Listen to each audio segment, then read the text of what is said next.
Break के बाद खुशामदीद नाज़रीन। इमरान खान साहब ने एक मरतबा फिर से नए इंतखाबात का जो है वो इंदिया दे दिया एक तरह से, कि वो कह रहे हैं कि नए इंतखाबात की तैयारी करने का जो है वो उन्होंने अपने कारकुनान को कह दिया है और उन्होंने कहा है कि नए इंतखाबात होंगे तो मुल्क तरक्की करेगा। कुदसिया साहिबा, क्या फिच की भी एक ऐसी रिपोर्ट आई थी, फिच के एक ग्रुप की रिपोर्ट आई थी जिसमें उन्होंने कहा था कि 18 माह बाद जो है वो ये गवर्नमेंट ख़त्म होने का के कुछ इशारे मिलते हैं, जिसके बाद जो है वो नए इंतखाबात तो नहीं होंगे लेकिन टेक्नोक्रेट सेटअप की तरफ जाएगा। क्या आपकी जो गवर्नमेंट है वो हुकूमत में होते हुए कुछ इस तरह की सूरत हाल देख रही है कि नए इंतखाबात की तरफ मुल्क बढ़ सकता है? नहीं जी, बिल्कुल भी ऐसा कुछ नहीं होने वाला जो लोग ख्वाब देख रहे।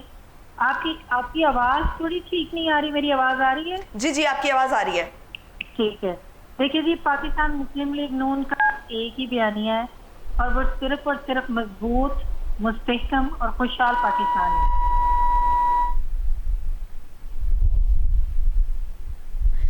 लाइन ड्रॉप हो गई है कुदसिया साहिबा की, उनसे दोबारा कनेक्ट करने की कोशिश करते हैं। फयाज साहब, क्या आपको नज़र आ रहे हैं नए इंतखाबात मुस्तकबिल करीब में होते हुए, और क्या अगर नए इंतखाबात की तरफ अगर बढ़ भी जाते हैं, फॉर एग्जांपल सपोज बढ़ जाते हैं, तो क्या सिचुएशन डिफरेंट होगी? क्योंकि अगर तो मामला ऐसे ही चलते रहे तो फिर कल को जो गवर्नमेंट बनेगी वो भी यही बनेगी, क्योंकि हमने सादा अक्सरियती पार्टी जो है उससे ज़्यादा हमारे मतलब हमने 2/3 अक्सरियत के साथ हमने अपनी हिस्ट्री में एक आध दफ़ा ही गवर्नमेंट बनते हुए देखी है। उसके अलावा जो है वो हमें 2/3 अक्सरियत नज़र नहीं आती। सादा अक्सरियत से गवर्नमेंट बनाना पड़ती है तो फिर जारी बात है किसी दूसरी पार्टी के साथ कोलिशन भी ज़रूरी बन जाता है। तो ये तो अगर खान साहब फिर जीत जाते हैं और फिर वो मतलूबा जो नताइज हैं वो नहीं हासिल कर पाते तो फिर इसी तरह से करके ये सूरत हाल रिपीट होगी, तो फिर नए इंतखाबात का क्या फ़ायदा होगा? उसमें तो मैं डॉक्टर साहब की बात का इस सवाल को पहले जवाब देना चाहता हूँ कि उन्होंने बताया था कि इमरान खान को माइनस कर दे और नए बंदे ले आए। देखिए, माइनस करना कोई बड़ी बात नहीं है। भुट्टो को माइनस करने की कोशिश की, भुट्टो आज भी जिंदा है। नवाज शरीफ को माइनस करने की कोशिश की कि हमारे लोगों का एक मजाज है। ये तो आइडियल सूरत हाल सही है, डॉक्टर साहब ने सही कहा। आइडियल सूरत हाल में यही होना चाहिए कि कोई बंदा नहीं होना चाहिए बल्कि एक पार्टी होनी चाहिए, उसका एक होना चाहिए, मैनिफेस्टो होना चाहिए और उसके मुताबिक लोगों को डील करना चाहिए। वो तो बहुत ही आइडियल सूरत हाल है। उस सूरत हाल में जमात इस्लामी जा रही है तो आप देख रहे हैं कि वो इंतखाबात में कहाँ होती है। दूसरी बात आपने अभी किया जो इंतखाबात की, उसमें सबसे बड़ा इस मुल्क का जो फॉल्ट है, जो फेलियर है सियासत में, मुआशी निज़ाम में, जिसकी वजह से हम बेशुमार मुश्किलात में हैं, वो इलेक्शन कमीशन है।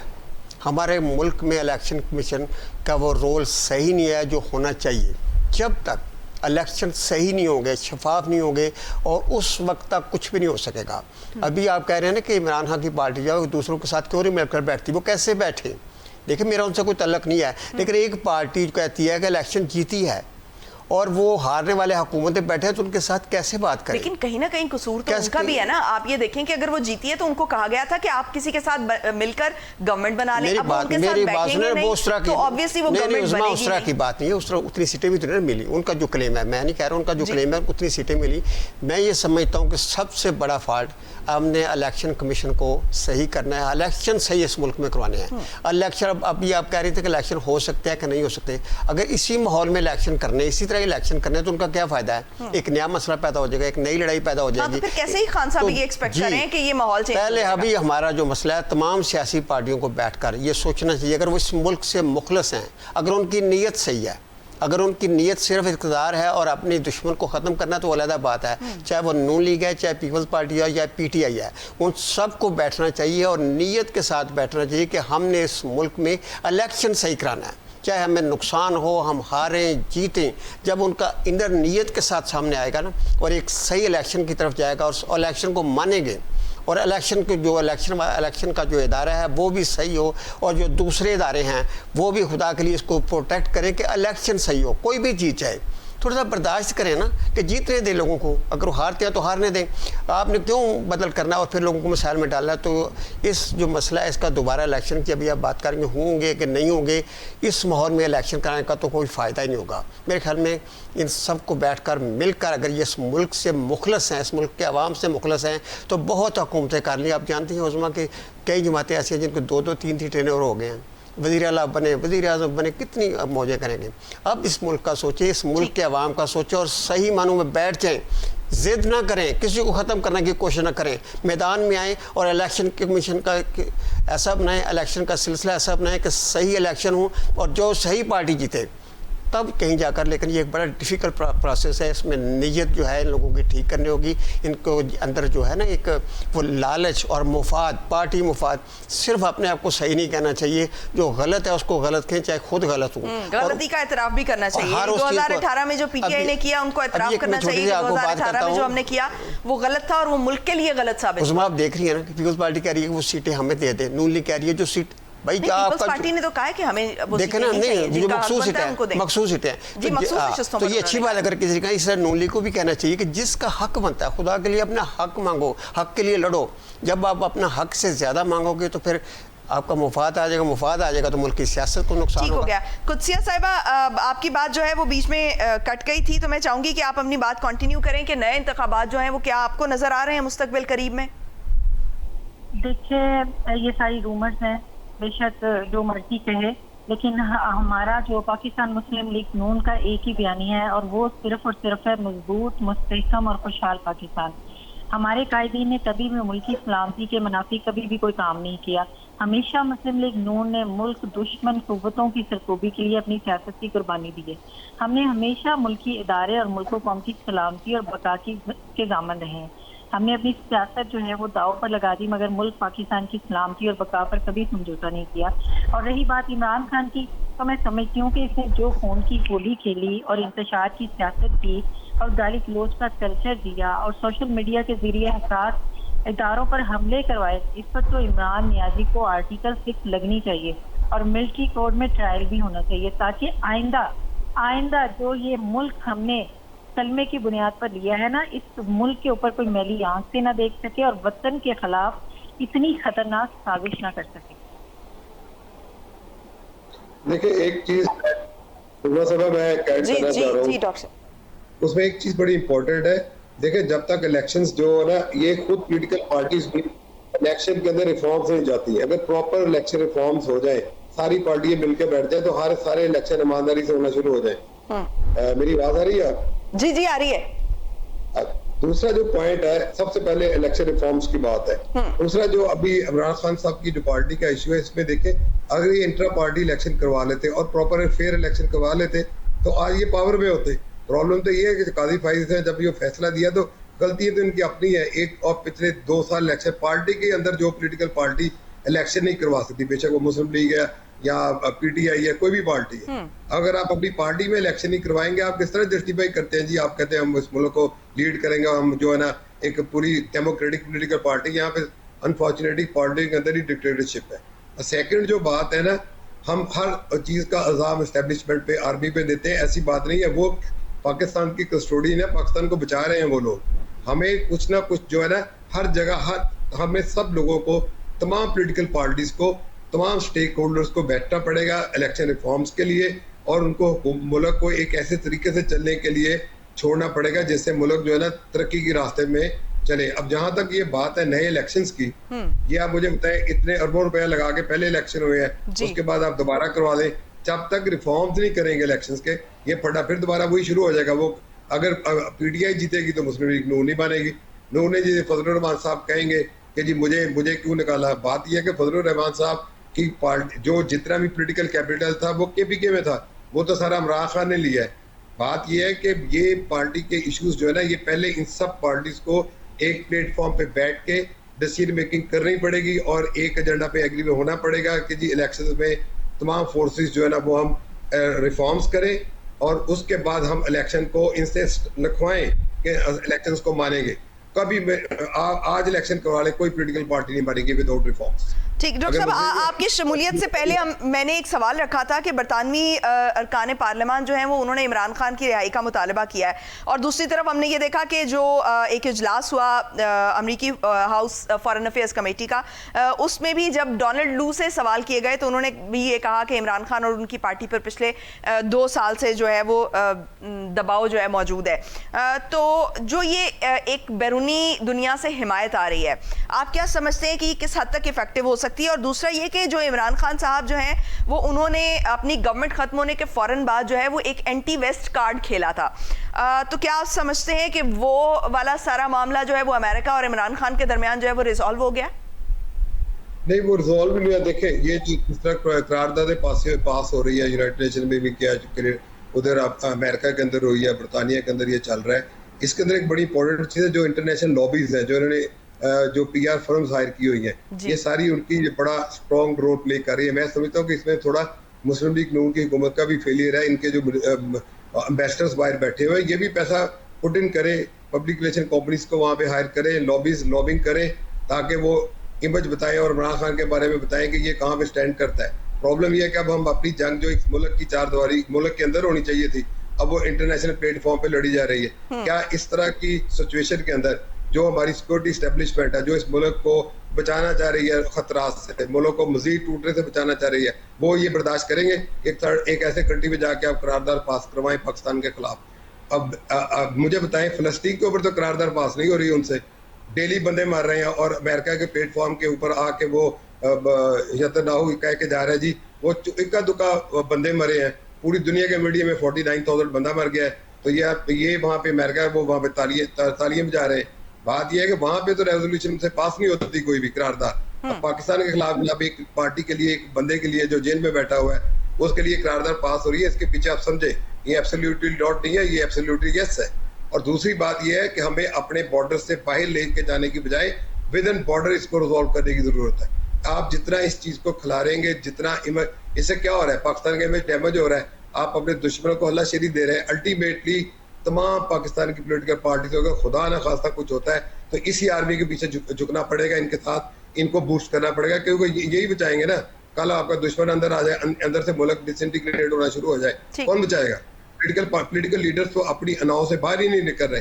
ठीक, कुदसिया साहिबा, अभी डॉक्टर साहब ने जिस तरफ इशारा किया कि PTI की प्रॉपर एक लॉबिंग है इंटरनेशनल लेवल पर, प्रॉपर एक लॉबिंग फर्म्स जो हैं वो हायर की गई हैं इस सिलसिले के लिए, तो क्या आपकी गवर्नमेंट जो है वो उसने PTI की इस लॉबिंग के अगेंस्ट इंटरनेशनल लेवल पर कुछ इकदाम किए हैं, या एटलीस्ट उनका सोचा है उनको काउंटर करने के लिए? बहुत शॉर्टली इसका जवाब दूंगी कि जो ममालिक इसको सपोर्ट कर रहे हैं, इसके लिए वो रिहाई के लिए कह रहे हैं कि इनके ऊपर 2 साल से, पिछले 2 साल से इनके मामला खराब हैं, इनमें क्या कोई इस्लामी ममालिक भी शामिल है?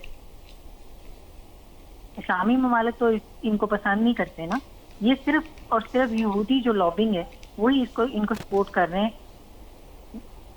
मेरी आवाज आ रही है? जी जी आ रही है। हाँ, मैं आपको बस ये शॉर्टली जवाब दूंगी कि इनको यहूदी लॉबिंग जो है वही सपोर्ट कर रहे हैं, और बाकी इस्लामी ममालिक जो है ना, सऊदीया की तरफ से भी सपोर्ट आई थी खान साहब के लिए।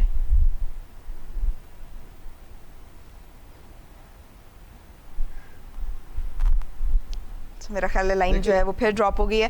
फयाज साहब, पॉइंट यहाँ पे मैं पॉइंट ऐड करना चाह रहा हूँ। जी, जहाँ तक यूनाइटेड स्टेट्स की बात है ना, अमेरिका की जो सिक्योरिटी एस्टेब्लिशमेंट है, जो अमेरिकन जो पेंटागन है, वो जो चीजें डिसीजन करता है ना, वो पाकिस्तान उनके लिए बहुत ज्यादा इंपॉर्टेंट है। वो कभी भी नहीं चाहेंगे कि हम वो दोनों तरफ स्टिक एंड कैरेट की पॉलिसी लेके चाह रहे हैं, पाकिस्तान को दबाव भी डालेंगे और कभी भी पाकिस्तान के ऊपर सैंक्शन या ये चीज़ों की तरफ नहीं जाएंगे, वरना तो पाकिस्तान चीन की तरफ चला जाएगा, जो अमेरिका के बिल्कुल वसी तरफ मफाद में नहीं है। अमेरिका के अंदर, अमेरिका इस रीजन के अंदर जीरो हो जाएगा।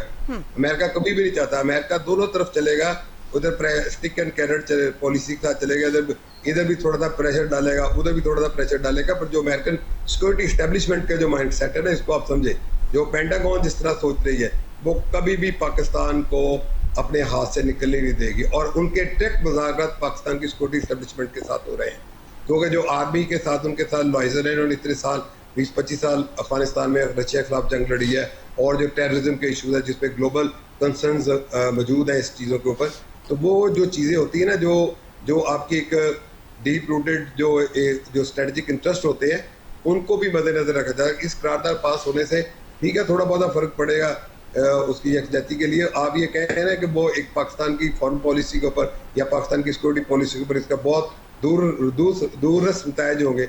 मैं नहीं समझता कि ये बहुत ज़्यादा स्ट्रॉन्गली इम्प्लीमेंट हो सकेगी, ना ये सैंक्शंस लगेंगी इसके ऊपर। अमेरिका को भी पता है कि हमारे इंटरेस्ट पाकिस्तान में है, और चाइना जो है ना इमर्जिंग पावर है, और पाकिस्तान चाइना का एक नेक्सस है, बन चुका है, तल्लुक बहुत स्ट्रॉन्ग है। उसके बाद ईरान के साथ भी अमेरिका के तल्लुकात को इतने बेहतर नहीं है, रीजन डिस्टेबलाइज्ड है। तो इन सर्कमस्टांसिस में आप कैसे पाकिस्तान को छोड़ सकते हैं? जो है ना बड़े इंटरेस्ट के अंदर है कि पाकिस्तान के साथ दोस्ती रखी जाए। राइट फयाज साहब, आप क्या देख रहे हैं कि हुकूमत और ऑपोजिशन की जो इस वक्त लड़ाई की सूरत हाल है उसमें फ़ायदा किसको हो रहा है? उसमें हमें बहुत ज़्यादा बोला बनकर ज़िंदगी नहीं गुजारनी चाहिए। अभी आप कह रही थी ना, जो अमेरिका से बयान आ रहे हैं, बरतानिया से बयान आए हैं, गज़ा पे वो बयान नहीं दे रहे। देखिए, उन लोगों की एक अपनी खारजा पॉलिसी होती है और वो खारजा पॉलिसी हमारे लिए नहीं होती, उनका अपना मुफाद होता है। राइट।